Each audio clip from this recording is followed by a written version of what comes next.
Test one.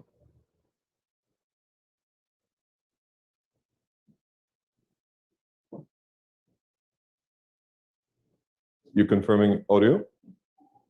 Well, yeah, so ask persons in the Which room? you have the link? Yeah, I think it's in it.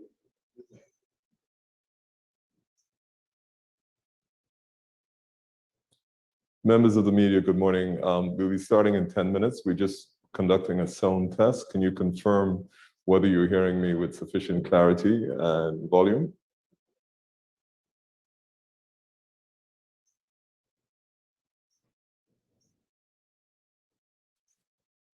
Any response there? I'm hearing you. Okay, Hearing you good. well.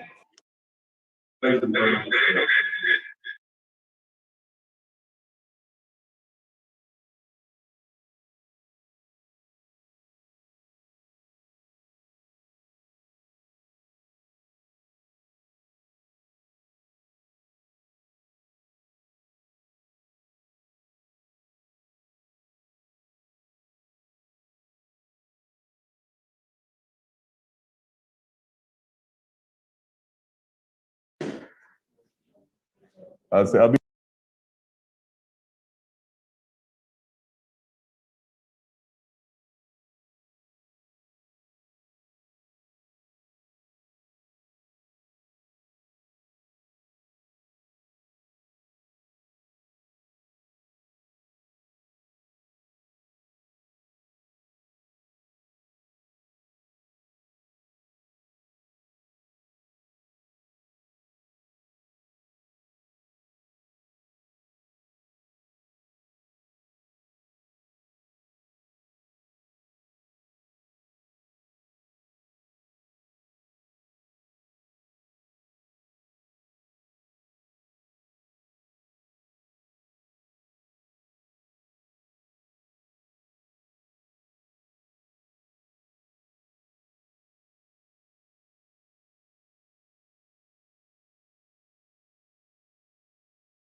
Um, I'm not sure if anyone realizes, but they're muted.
Mr. Hughes, if you can hear me, you're muted.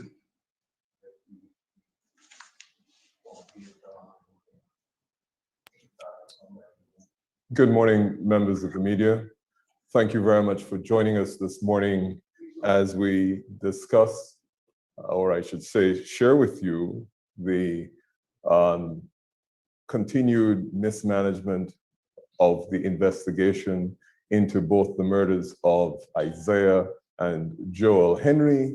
And now we have a real risk of a substantial miscarriage of justice with the institution of murder charges against Mr. Gladstone Henry Jr., who's also known as Gladwin Henry.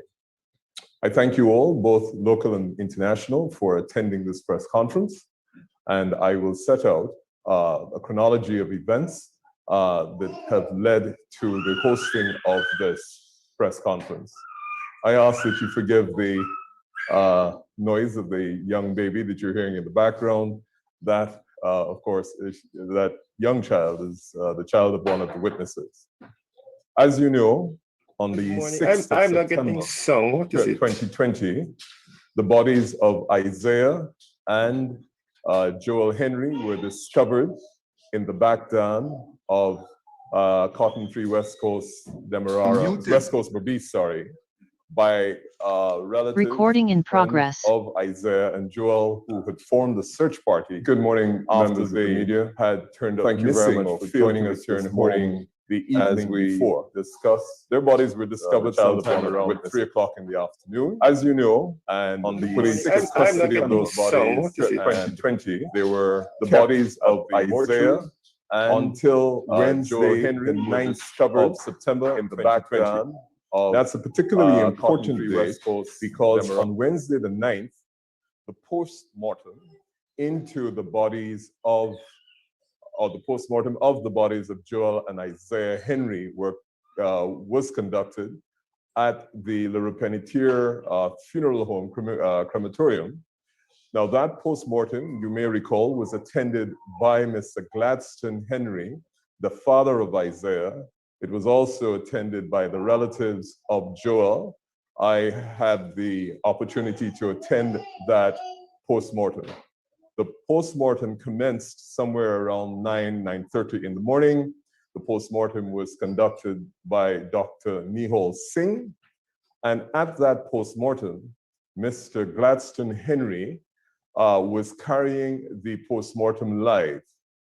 That's important because at the same time, at the home of Mr. Gladstone Henry and Miss Patricia Henry in the west coast of Berbice in village number 3, the family members of Isaiah Henry had gathered. Some had gathered there since the Sunday, the 6th, after the bodies were discovered, and they had come to provide support and condolences to the Henry family. So they had gathered there the morning of the 9th from about 8 o'clock in the morning. There are 2 houses on that property.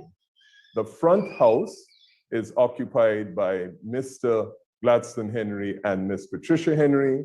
And then there's a back house, and there's an area in between those houses where the families had gathered and they were cooking and literally preparing for the day because, of course, they weren't sure when the funeral was going to take place.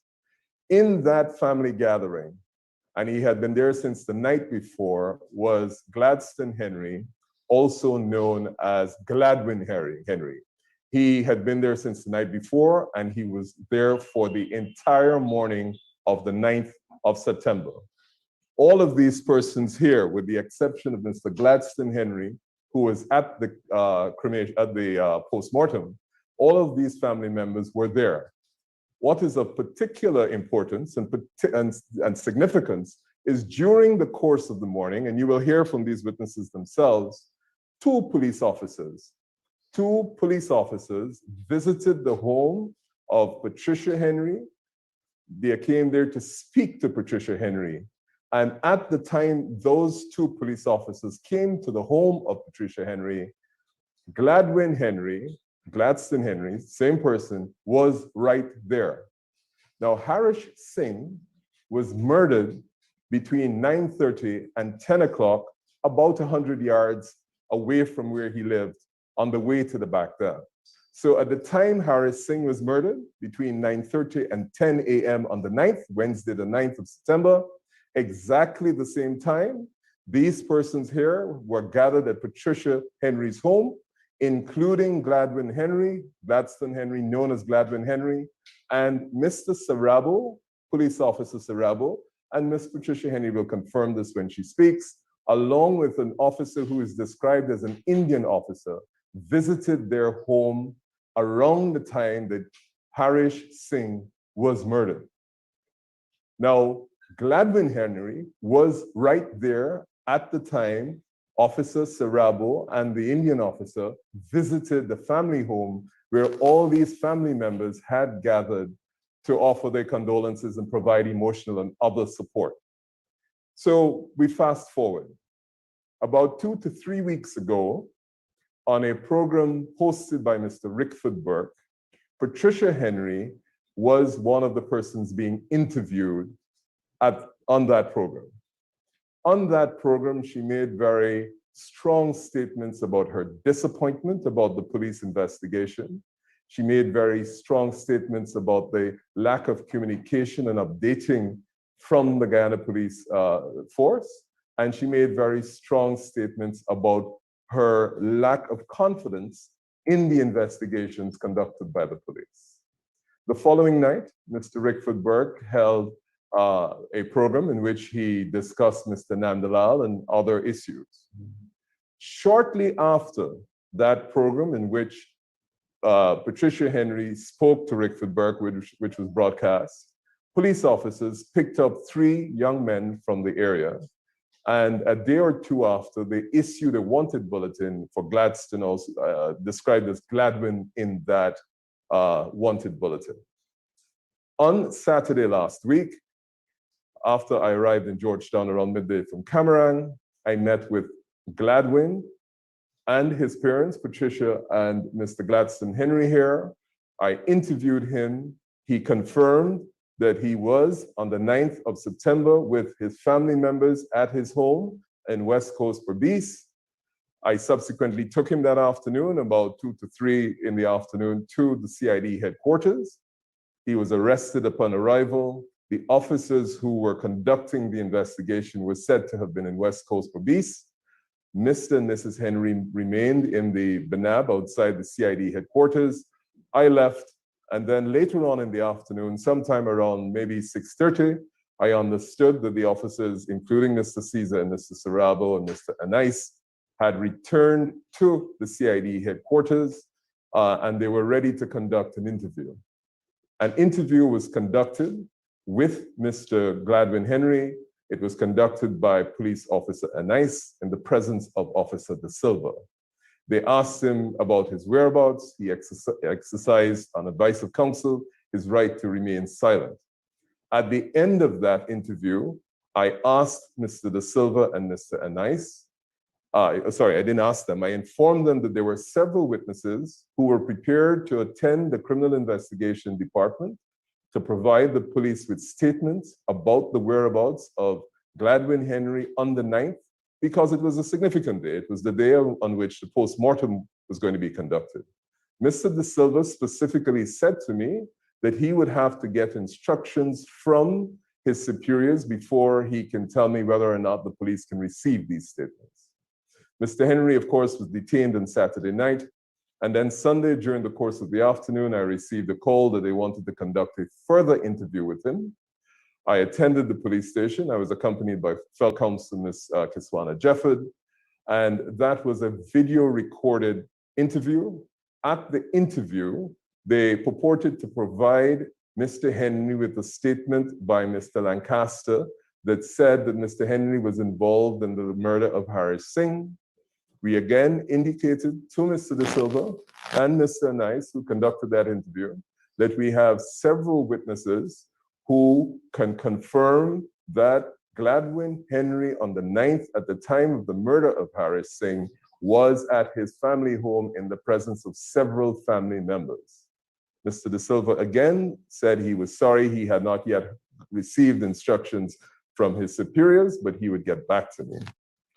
When I was leaving the police station on Sunday evening, I inquired of Superintendent Caesar whether he was going to have these eyewitnesses give the police their statements, or whether he wanted us to take the statements. He indicated that he preferred us to take the statements and bring them in. On Monday morning, these 10 persons who were around me attended our offices. We took detailed statements from each of them, and those statements were then submitted to the Guyana Police Force during the course of the afternoon and signed for by a police officer. During that entire period, we kept inquiring from the investigating officers what was their intention in relation to Gladwin Henry, and also whether they intended to take statements from the persons who could confirm his presence at the family home at the time of the murder of Mr. Singh. We heard absolutely nothing from them. Several of our lawyers attempted to contact them, and there was no response to any of those calls. We heard purely by accident that the police officers had traveled to West Coast Police while Mr. Henry and the other 3 persons who have been arrested were in Georgetown, and had filed murder charges against Gladwin Henry for the murder of Mr. Harish Singh.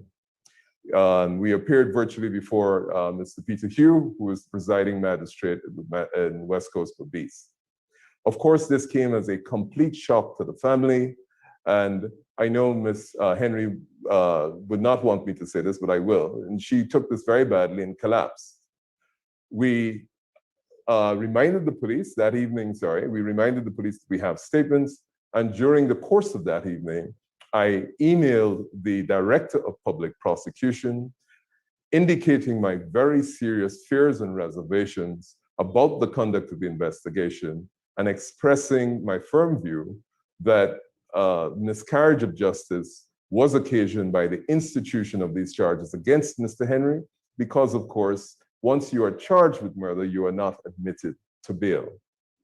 We then sent out notices for the press conference today, and during the course of my interview with these witnesses this morning, they confirmed and disclosed and confirmed that Police Officer Sarabo and the Indian police officer to whom I referred earlier, they actually visited their premises on the 9th, around the time that Mr. Singh was murdered, and actually would have been in a position to observe where Mr. Gladwin Henry was there and clearly was nowhere near the place where Mr. Harris Singh was murdered. I have said enough, and I will ask Patricia Henry and some of the witnesses whom you can all question about their whereabouts on the morning of the night. Ms. Henry. Good morning, everyone. My name is Patricia Henry. Do you need the mic? I am the mother of Isaiah Henry and Glaston Henry. On the 9th of September, I understand that they're going to put the postmortem live on TV. So I tell my son, I said, don't go nowhere. Let me hear, see what's going on. With them, all the family gathered, they was cooking in between their house. Glaston Henry, they had more friends. All of them was drinking there. Then Sarabo come in with a light blue sword jack and a black pants and a black shoe. Officer Sarabo and an Indian shard police. And my niece said, don't get to play, they come to you. And I get up and go around by the kitchen window and talk to Mr. Sarabo. I say, Mark Douglas just come to me and tell me, say, Harish died. And by that Paul Black Isaiah on the road, marking mad on the road. He tell Mr. Sarabo that, and he did not respond to me. He said he going and collect Johnny, that you understand that Johnny went down at the back down with Isaiah them. And Johnny come up back from the back down. That is all, and Sarabo leave the yard. He spent about 10-15 minutes, and Sarabo leave the yard and he go away. So Mr. Sarabo, I asked us if it's a party, they get the bag, they said no, they're doing the work and they're drinking. Sarabo know fully well that he saw my son at the backyard. But on the 30th of May, I went on a conference with Mr. Rickford Bork. And I told Mr. Rickford that I don't like how the investigation is going. And I said that I have no confidence anymore in the police. But I didn't know that is something wrong I was doing. If they want, I give up justice for my son Isaiah, I will do it just so my son come out, because if it's this, it's Guyana. I don't want to see later this when my grandchildren then will come up. I don't want to see, because what I seen here now, nobody cannot tell me otherwise. This is not going somewhere else. Because my son was at home with others' friends and they could come and arrest him for a murder we don't know about. Sarabo was in my yard that day. Mr. Blanham or Mr. Caesar, nobody give us no interest. Sarabo is the only one that's come and tell us things. And Mr. Sarabo know fully well what I'm speaking about, because Mr. Sarabo was there. He was there. So if they want I leave my son like that, I will leave him just so peacefully leave my son come out, because if I lose a big 16-year-old son, is I feel the pain of a mother. And there are mothers out there, father out there that mind the children, know what a parents feel. And now for come and take a next one for me, that is unfair. From the beginning, when these ministers visiting my home, I tell them I don't want my son dead to be political. No political nothing. I told them that. I told the PPP, I told the AFC, I told them, don't come because I don't want my child to be nothing involved in this. And this showing me clear is this going on here right now. Please, my son is not a murderer. Y'all damage his character, please. Y'all, please, Mr. Sarabo, you know that you was there. You see my son there. Sarabo, you know the truth. Do the truth. Set my son free. You know the truth. Thank you. I will also, her sister who travels from, I think you're up the river in the country. From Rossignol, I will ask her to speak about when she got there and where Mr. Henry was. Good morning, everyone. Speak a little louder, please. Good morning, everyone. When I get at my sister home, Gladwin Henry was home. What day was that? That was the Sunday night. Sunday. Yes. That's the same night they I found get the body? message, yeah. Okay. And just Yes. provide them with your name, please. My name is Bibi Shahiman Elias. Gladwin was home. He didn't left the home to go nowhere. What happened on Wednesday, the day of the postmortem, the night? Gladwin then was drinking at the sister veranda. And my niece and she husband was cooking. This niece and she husband was cooking right at the back there.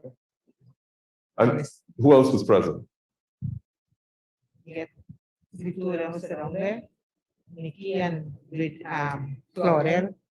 You have Vidya yet. Keisha. All of them was at the back there. Thank you. I'm just going to ask Ms. Corsius, who is the niece of Patricia, and she came all the way from up the Berbice River to the family. I'll let her tell you in her own words. My name is Claudette Koshas, come from all the way of Bobby's River on Monday when I heard about my cousin Isaiah. When I get there, I tell my aunt I will stay the whole 2 weeks with her, due to my cousin death. I spent all the time there with my aunt. Glad when Henry was at home, he never leave the yard because my aunt gave me her house key and tell me to assist with the condonance of what people might bring in. So me and Gladwin collect those stuff and carry it up in the room all day. Then I tell him, I'm gonna take a cup of shot of the red wine with you. We sat drinking the red wine and turbo at my cousin Claudette Henry backyard in front by the veranda. Was a lot of people there. All of us sit there. Gladwin did not leave that home on the 9th. We stay, we gaff. When we heard about Naresh murder, we go on front of the bridge and we went back into the yard. You get 2 policemen come into the yard, call my aunt at the side. One is tall and dark. The next one is a fat Indian man come there and telling she, but at the time before that, Mark came in and tell my auntie that Harry Singh just dead. We said, what? How people so cruel so they could do something to such person? Gladwin and all of his family went back into that yard. So he'd never leave that home. I just want to add, before we go to the question segment, that despite the fact that we provided the police with these statements on the afternoon of Monday afternoon before the charges were filed, despite providing the police with these statements, none of these persons here who gave statements which are in the police custody has been interviewed up to now. Is that correct? Yeah. Police did not come to The police did not come to us. So I think we all know that one of the tenets of a fair investigation, particularly into a murder that has attracted the kind of attention this has, it would necessitate an investigation of the alibi of the person who the police say is a suspect. It's basic. None of these witnesses has been investigated. None of them has been interviewed. And if all of them have confirmed Mr. Henry's presence somewhere else, then clearly the basis upon which the police feel that they have a case against him has to be measured against the statements of these persons. We have written to the Director of Public Prosecutions, and each member of the press we have put together, and we will provide you with copies of the statements of the witnesses. We will provide you with a copy of the letter that I have written to the Director of Public Prosecutions, and we will also provide you with the further statements that were taken today in relation to the fact that Mr. Sarabo and another police officer were actually at the home of Gladwin Henry and Patricia Henry and Mr. Gladstone Henry on the day that Harry Singh died, around either the time he was murdered or shortly after. And we would have expected that in those circumstances where you have a senior investigating officer actually at the place where the suspect was, away from the murder, that the least one could expect is that this would be investigated. I thank you, and we're now available for questions.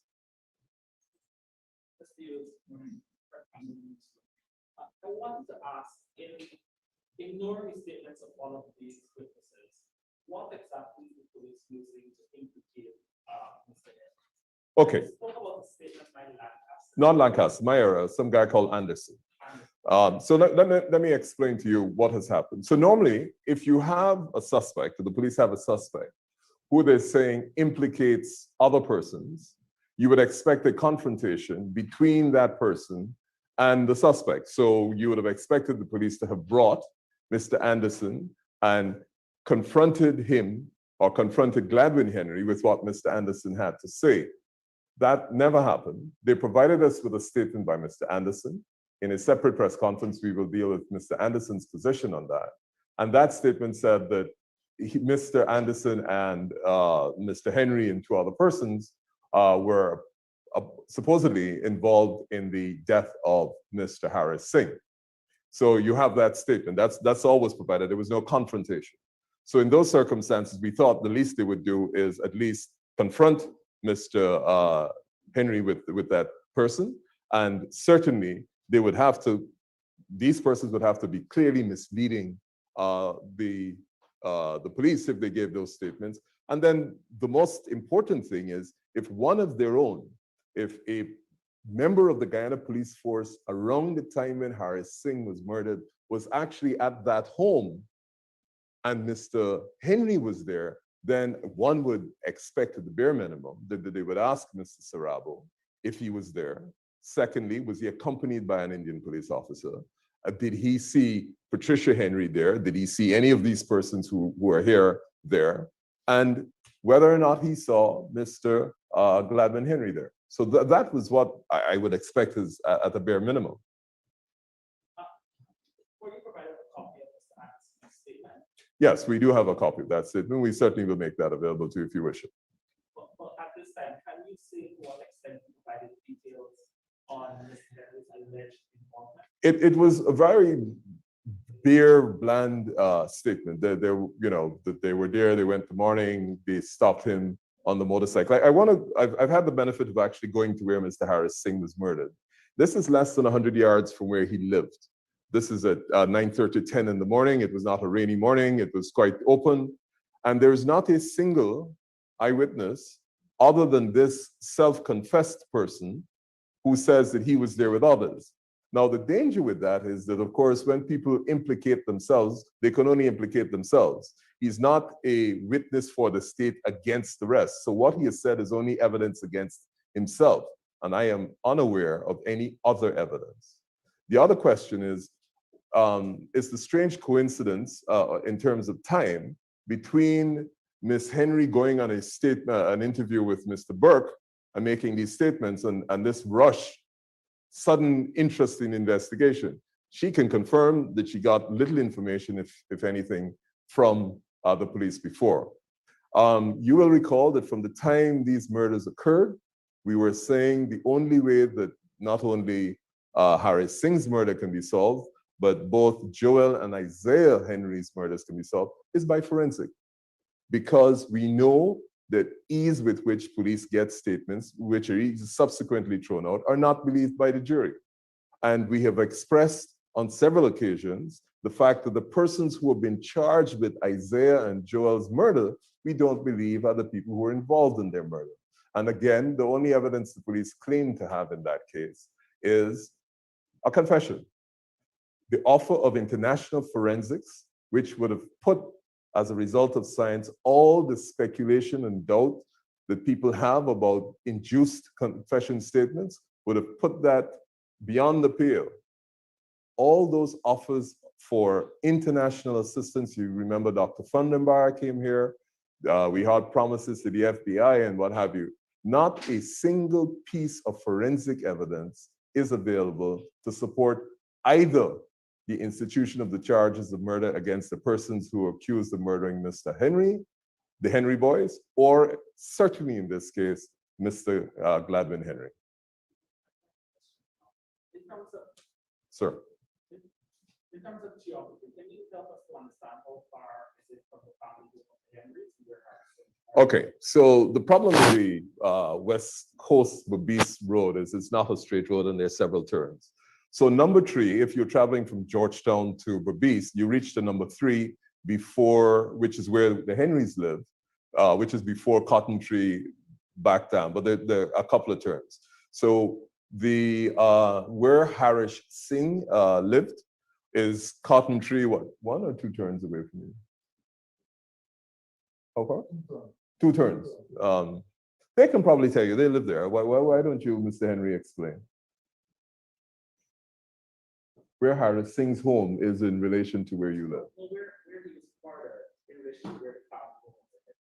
Yeah, right. Harris Singh was murdered 100 yards behind where you live. So please explain where Harris Singh lived or where he was found in relation to where you live. Harris Singh was murdered on number 3, number 2 down. And where Harris Singh was murdered is a clear view because it's rice. Right? There is a clear view from the road to where Harris Singh get murdered. And where you have murder is not too far from where they're saying that he carrying water for his uncle because they was planting some water. He went there, they were planting some tomatoes and other stuff. So number 3, on the neighborhood of the Twarm, the same dam coming down, Harris Singh murder. Then you get number 2. Then when you go another place, you get another bridge, another cross is number 3 and 3. So it's about 2 villages away. Number 3, number 2, Cotton Tree. Cotton Tree get about 2 sections.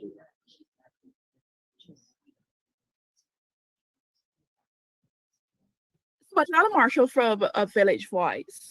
Can you hear me? Any other questions? Sorry? 2 online questions, yeah. What were they? Adam Harris, yeah, go ahead. Adam Harris here, sir. When you found out about the arrest and you went to the police station with your client, did you So if someone could read it out for me. You hearing me? Are you hearing me, sir? Yes, I am hearing you, Adam. Thank you very much. Right. I was saying, sir, that when you went to Evelary or wherever the police took your client, and you had this chat with Caesar and the others, and you mentioned the fact that Sarabo and this other officer were at the home at the time. No. At the time when I spoke to Caesar, I was unaware that Sarabo and the Indian officer was there because I had not yet interviewed the eyewitnesses. I just knew there were eyewitnesses, but I had not yet interviewed them. So I did not specifically mention to him on the Sunday evening that Sarabo was there. I was not in possession of that information at the time. Well then, sir, in the interest of justice, have you attempted to make an appeal to Sarabo to issue a statement to the effect that he was at the house and that he did see Gladwin Henry there at the time Harris Singh was murdered? Adam, I think you're perhaps confusing the legal with the political. It's not for us to make an appeal. We have provided the information. We took the statements today in relation to Mr. Sarabo. And one would expect that any decent law enforcement agency interested in the true investigation into the murder of any citizen, they would at the minimum, if one of their own was present, question him. It's not a question of appeal at all. I would imagine that this would be standard practice.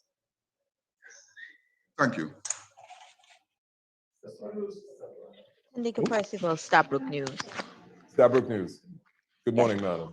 Good morning. You've spoken to us about the expectation from the Guyana Police Force, but noting that they have not lived up to this expectation, what recourse is there for you other than waiting for this to go to trial and mounting a defense? Is there a recourse for you on behalf of Mr. Henry to have this resolved before he's brought to trial? Well, that is, thank you for the question. That is precisely the reason why we have written to the Director of Public Prosecutions, who we were told by the police advised on the institution of the charges.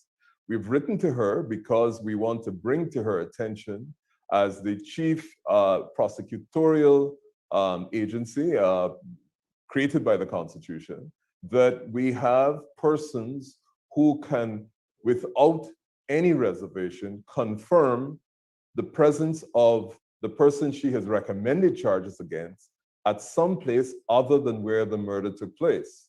And we would expect the Director of Public Prosecutions, being a person who is dedicated to uphold the Constitution and the fair investigation and fair prosecution of persons, that in the light of this information, that she would either call for the file, review the statements. She would have a statement from Mr. Anderson, which is a confession from Mr. Anderson, which implicates himself. And she would have the statements of 10 persons who can confirm that Mr. Henry was somewhere else, unless they are in some grand conspiracy.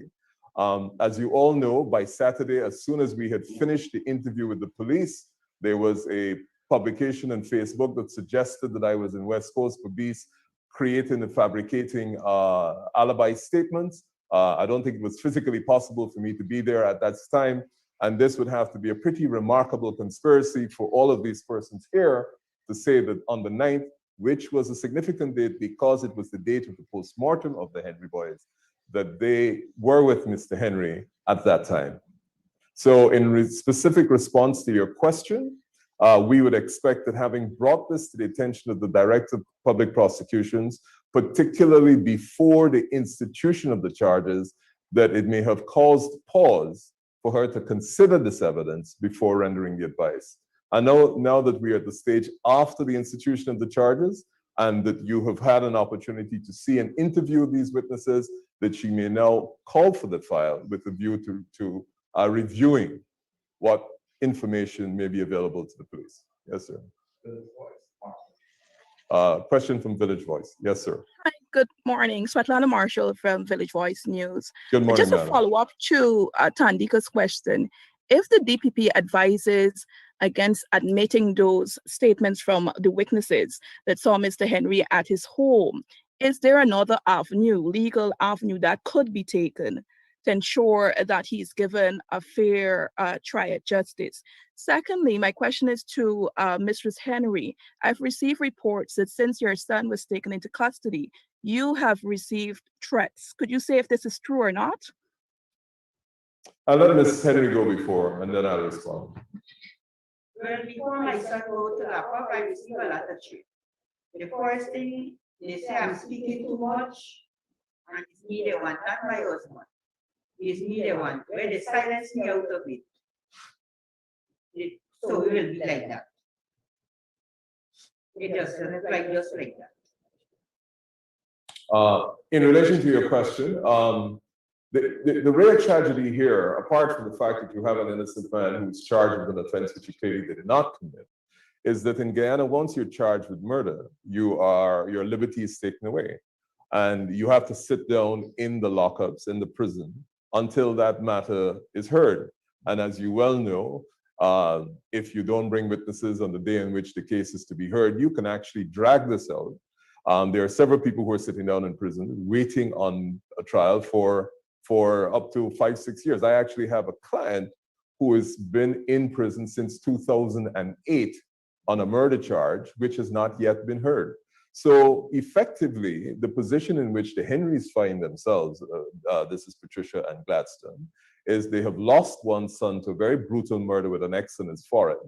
And they have now effectively had the freedom of their other son taken away in circumstances in which they know for certain he was not involved. In the case of Patricia Henry, she was there sitting at the same gathering where he was. So in terms of recourse, the only recourse we have is to the Fourth Estate, which is your good selves here today. And that is precisely why we have called this press conference, because otherwise everyone may well have run away with the impression that, oh, okay, let's wait for the trial.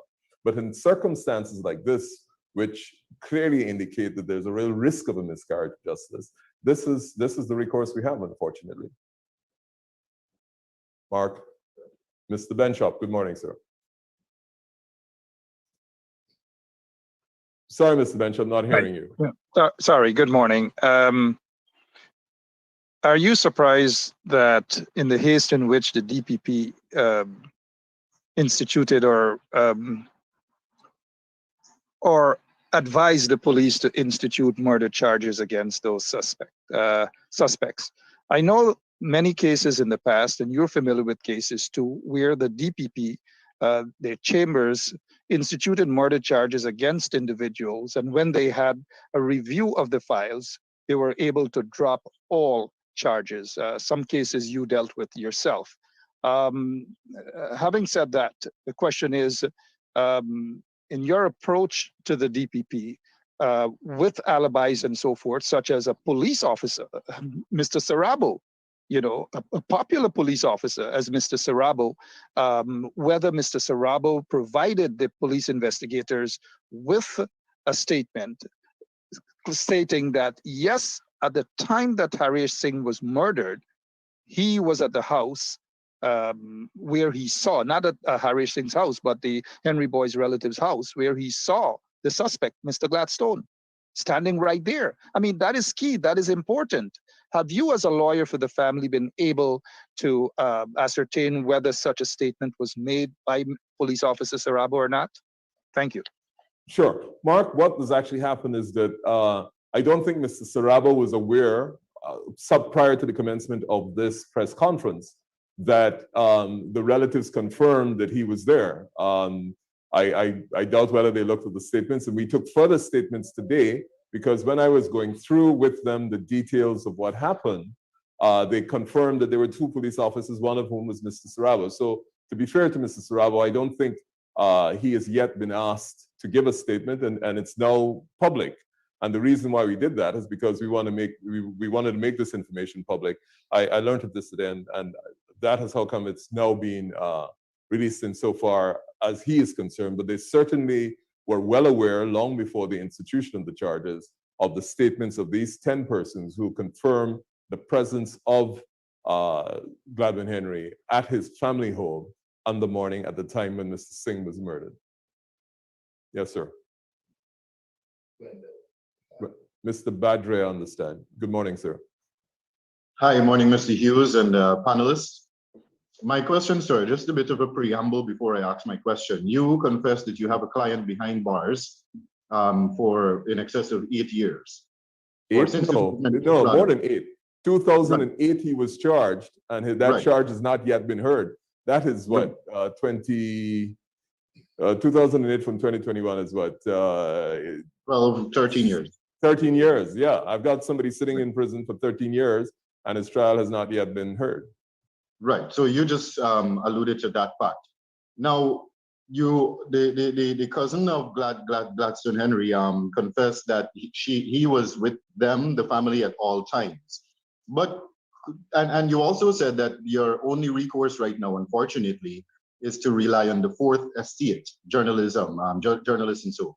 But sir, could it be that at any time, Mr. Henry could have left the scene unknowing to anyone and, you know, ventured elsewhere, which is why he is where he is today? That's the first question. Secondly, I am not quite sure, you can correct me if I'm wrong, with regard to the admission of evidence from the media into court proceedings. So is that a recourse after all, given that you know, evidence may not be able to be admitted in court based on you know, reportage from the media? And could it be that Mr. Henry might have left the scene at some time unknowing to anyone to venture elsewhere? My two questions.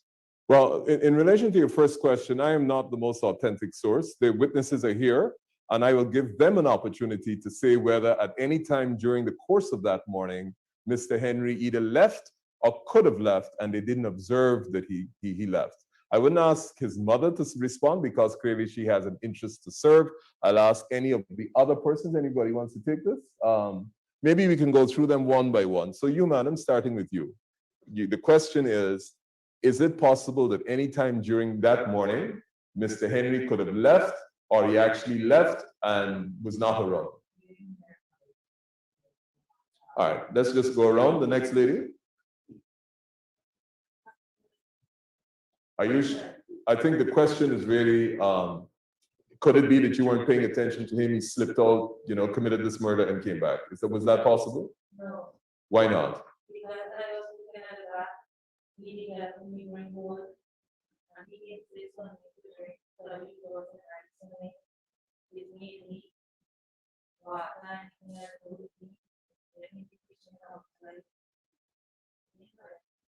Next lady.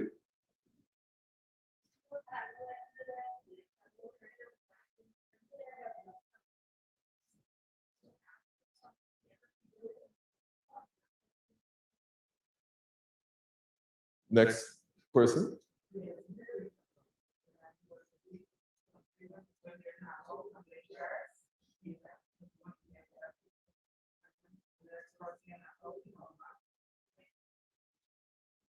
The next person, not Kiswana, the next lady.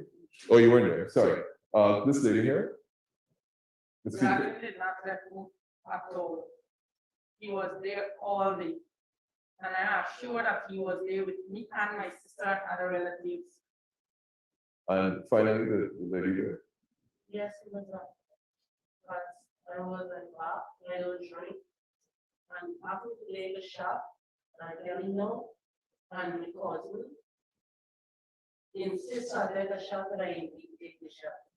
And on bar, which I will come to the And was it possible at some stage he could have slipped out, he was missing? No, he didn't miss it, he went through. He was there, the road.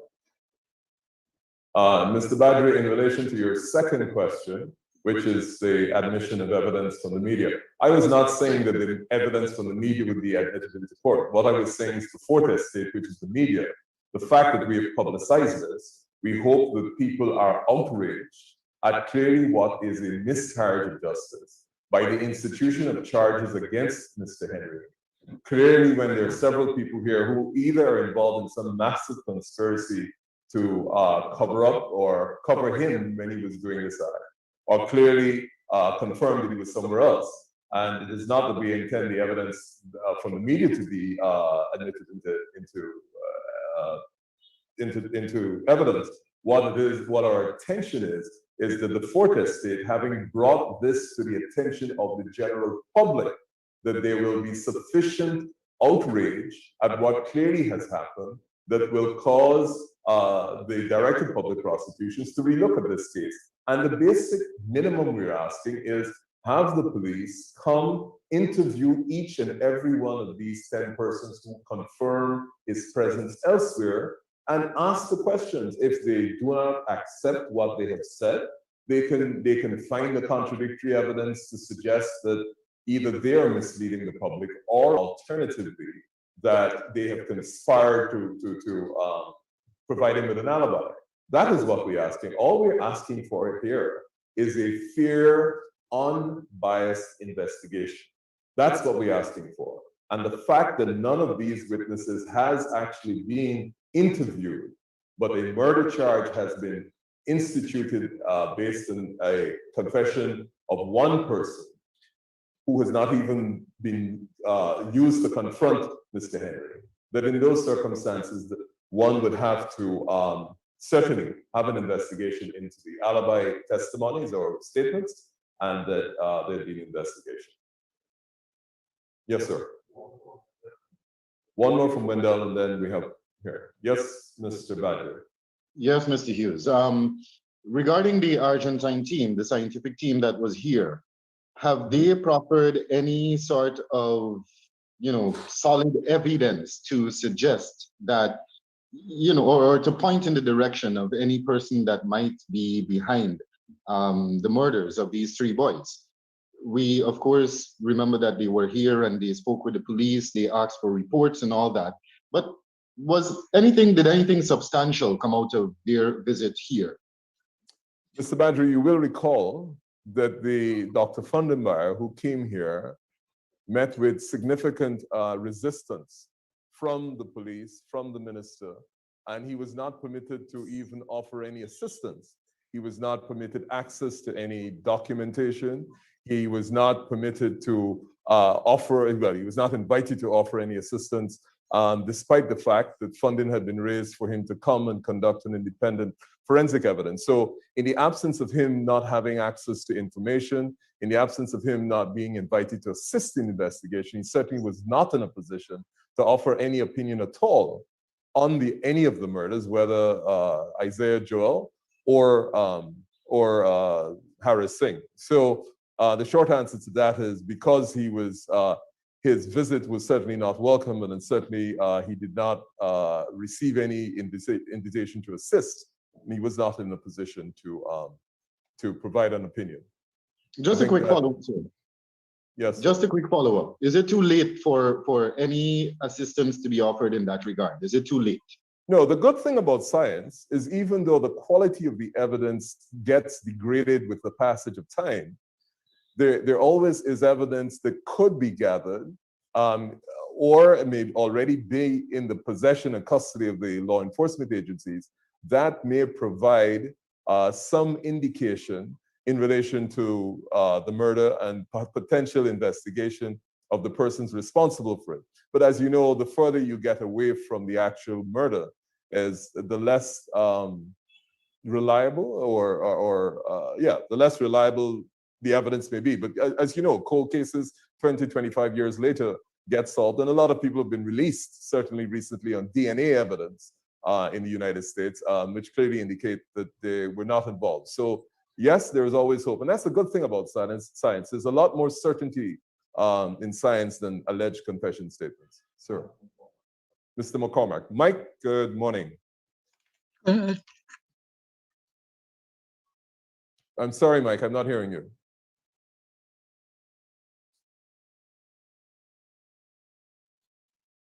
Can you hear me now? I think I am Hello. hearing you now, yes. So on that same point, everything that you have said there, we would support from the Guyana human rights point of view. It was a great disappointment that the Argentine expert was not allowed access to the police, which would have introduced an element of impartiality, which was our great hope in this investigation, so that people with enormous experience and no interest in how the case is resolved from in terms of anything other than the science. It was a great opportunity lost. Yeah, thank you, Mike, for that. And of course, I would like to take the opportunity again to thank the Guyana Human Rights Association for facilitating the visit by Dr. Funderburgh and their extreme efforts to secure what to me would have been the most objective basis to look at the entire case. Anthropological experts, other experts, satellite information on telephones and their whereabouts, where they were used, where they were last used. Those are all opportunities that we've lost as a result of not having them here. So we have, I think, several tragedies here. We have 2 persons who are charged, or 3 persons charged with the murder of Isaiah and Joel, who we suspect may not actually be culpable. And here, of course, we clearly have the situation where Mr. Gladwin Henry was not there and is now sitting down in prison with his liberty taken away. Yes, sir.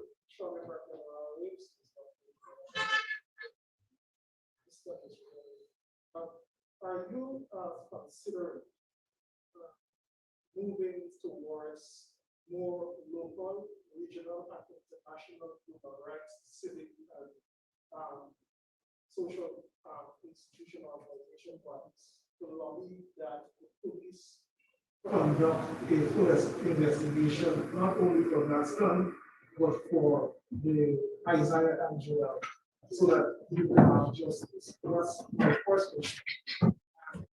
Second question is, are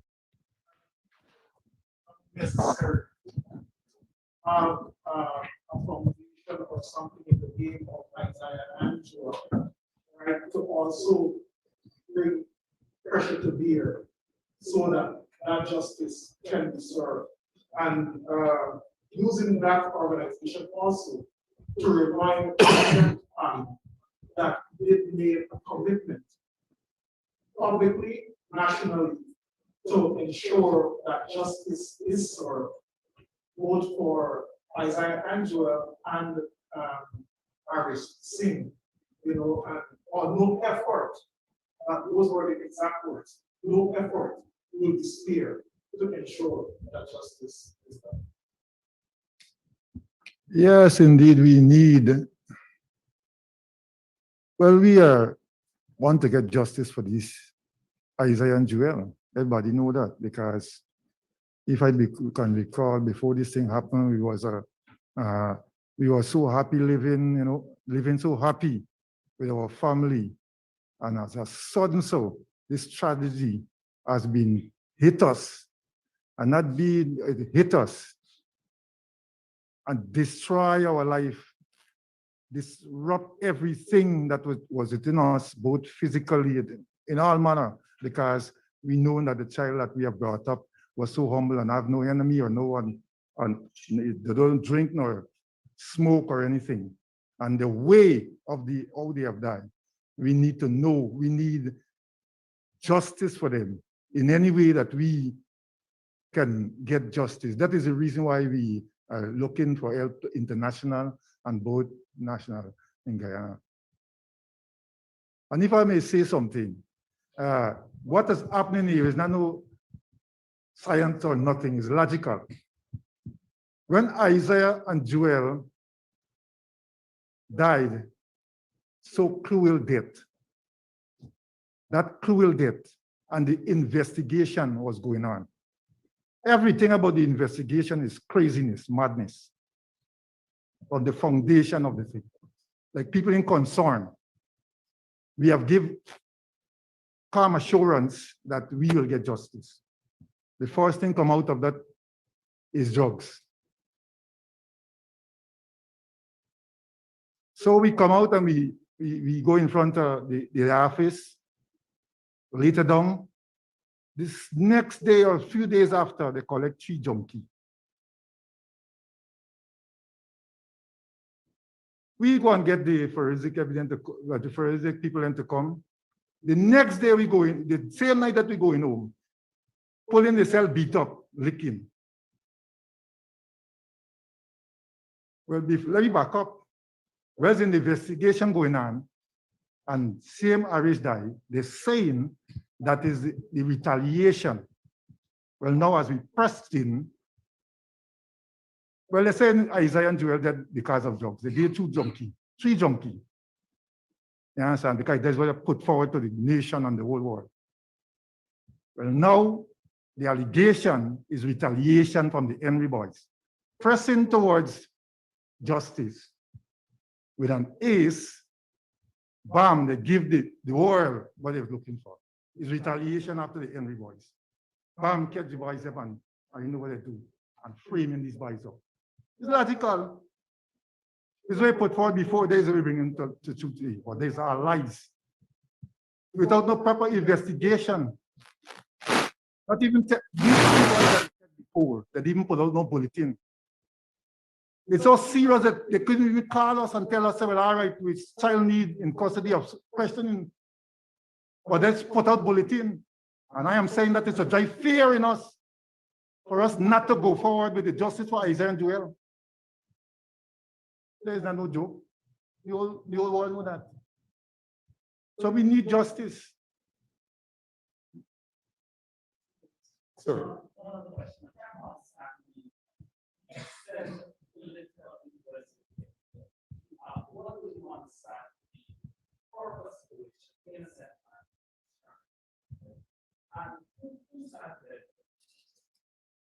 I just want to make sure that I'm, that's what we would normally call as a big question. Our cry here is not politics. This is not political.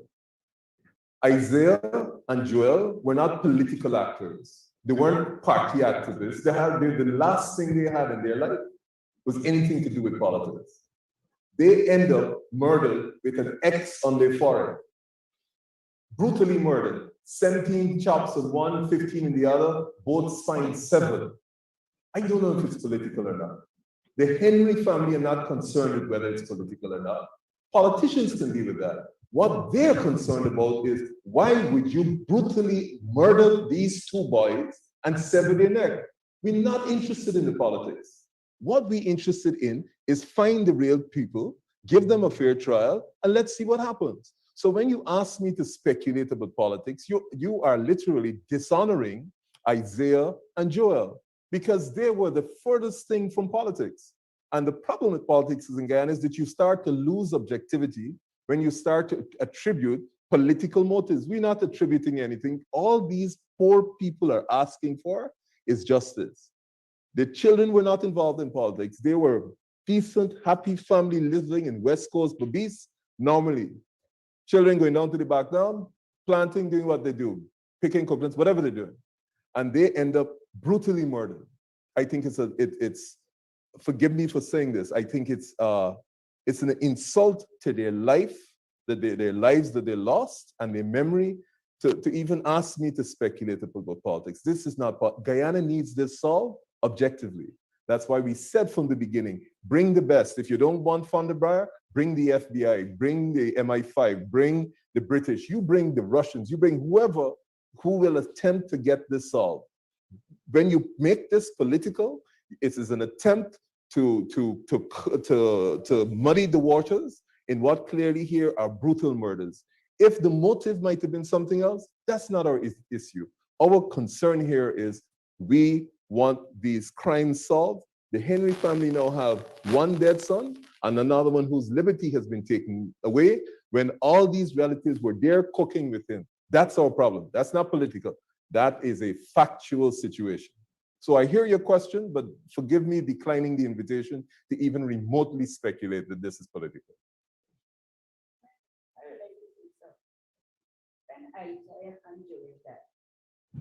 We had certain gunshot coming and fire over our home.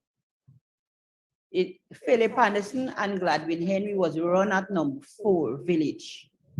We call in the police, they take a while to come, but they come. When they come, they said they didn't see nobody. They didn't even look for the guns, shell. Is number 1. Number 2, you cannot fear him free now. I get camera in my home and still people coming in the yard and do what they want and you show the police them and they do nothing about it. If they want, let me fight for justice for my son is okay. Is I am the loser, but God's still watching, he's still on the throne. He's still on the throne and not for we got to answer for that. But all I want, I pleading with the whosoever listening now, my son is innocent, please lose him because they destroy his character done. They take one of my son, please release the next one. Isaiah had 16, 18 wounds. He had is just the skin, whole his neck. And which mother bear a child for 9 months and could see the, you don't have a heart? I cannot see my son from since he left the 5th. We find it is 6th. I go to the mango tree, I cannot go more. I tell him I start see dark and weak, my son under the mango tree. I can't see my son. I see my son till on the 13th of September. When anybody come in a box to me. Oh, nobody don't have heart out there. And now you're coming and take the next one away. Where is it? Where is it that I do to you so? Harris thinks that you're gonna tell, and the grandmother deny him not to tell. Sarabo know about it, and he said, he don't know what Mr. Bladam had in store for that woman. I said, Saramo, go and find out. They collect my son Isaiah phone, and they can't collect a Harris phone until now. They get Isaiah phone for how much months, and Harris phone cannot find until today. And the lady did not give them a statement. And if I lie after Sarabo, because he's the one that tell me that. So what is it? It's showing clearly what's going on here. Please, I know my son innocent. Please bring him home. All those 4 boys was not there. 2 of them was out with me. 3 of them, in fact, went at me and the one left and go out. Please. Please. I know my son innocent. Sorry, you said you had one last question? Mr. Badre, I understand you have a question, sir. Yes, Mr. Hughes. I hear you earlier when you said about the, the scientific evidence being watered down and so on. But could we possibly see at this stage that you, your team, whomever is behind, the family, that they will advocate for maybe a return of some scientific team, as you just alluded to investigate the circumstances so that we can get, you know, to the bottom of it? I would say we've been advocating consistently. Ghana Human Rights, independent of us, have been advocating consistently. None of these requests have been entertained. As a matter of fact, they've been outright rejected. You know, there's not much more we can do. You know, the police say, and the minister said that they don't wish the assistance of one of the foremost forensic experts in the world. They said that they were inviting the FBI. As far as I know, the FBI has not. I think we had a regional security service who came, and their only statement in effect was to discredit some statement made by someone, may well have been me, I can't remember. So at the end of the day, this family is powerless in terms of getting any sort of forensic assistance. Where we offered to raise funds, and we had actually raised the funds to have Dr. Fundenberg and a 5-man team of international experts come here at a relatively modest sum at no expense to the state. So in other words, the state wasn't incurring any liability at all. We had raised the funds to pay for them not only to come, but also their accommodation. The state outright said that they do not wish the assistance of that international team. So I do hear you when you say that we must continue to advocate. But at this point, I'm afraid advocacy has not been successful. We are just bringing to your attention what the position is. We are examining other options, certainly internationally. The UN Human Rights Commission is one of the areas. The difficulty with it at this stage is that there may well be an argument to say, well, look, let's wait for the judicial process to be exhausted. And I've just indicated to you, Royden Williams has been sitting down in prison since 2008 on a murder charge that has not yet been heard. The Soldier Boy murder in Buxton. And that's not for want of me writing to the Director of Public Prosecutions saying we want the matter heard. So if you want to take that as an excuse, 13 years in your trial has not been heard, then, you know, unfortunately, we are where we are. I'm sorry, and it is what it is. I just want to take the opportunity to thank the several members of the public, members of the press who are here with us at the Daphne Rogers building, and those who have joined us remotely. I see there may be one final question. Yes, sir. Who's this? I understand Stabrick may have a final question. Yes, good day. I'm not sure if someone would have asked this. I was off for a little bit. Considering the rules related to sub-judice reporting, how do you see? Do you see this press conference and the contents of this press conference being in contravention of the rules of sub-judice reporting? Well, no, no trial has started. All that we have is the filing of a charge, and there's no reference to the conduct of the trial by the holding of this press conference. This press conference was held for the purpose of having the persons who can confirm the presence of all of these of Mr. Henry elsewhere. So this has nothing to do with the trial. The trial has not started. All that happened is the charge is read, and we have not made any comment in relation to any evidence that has been read. We have not had disclosure. So the sub judice rule with respect is not applicable in these circumstances because we're making no comment on the trial. All we are saying here is these are witnesses who have established the presence of Mr. Henry elsewhere. The trial has been put down for some time in July, and so whenever that comes up, we have not made a single comment on what is going on in the magistrate's court, and this is certainly in no way is intended to influence them, because this is not a jury stage of the trial. This is a magistrate, a trained lawyer of considerable experience, and he's not going to be influenced by what's in the media. What the outrage here is that we have these 10 persons who have given statements, who the police have not even responded by interviewing them, and they are saying, look, we can confirm presence elsewhere. We have never been questioned. We are confirming that a police officer was there at the time or around the time when Mr. Singh was murdered. So this has nothing to do with the trial. This has to do with the investigation. And what we're saying here is there has been an inadequate investigation resulting in the potential for a miscarriage of justice. As a matter of fact, there's a real risk. And that is what we're saying, just so that I can get that clear in relation to your question.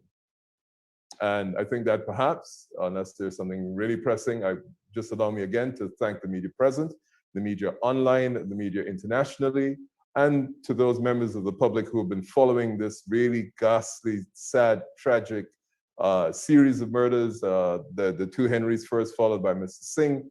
And now we are in the real situation of persons who clearly either were not involved or for whom there is significant evidence to suggest may not have been responsible or culpable, being charged and in prison. And I thank everybody for having spent the last hour with you. And please be safe in this difficult time. Thank you very much.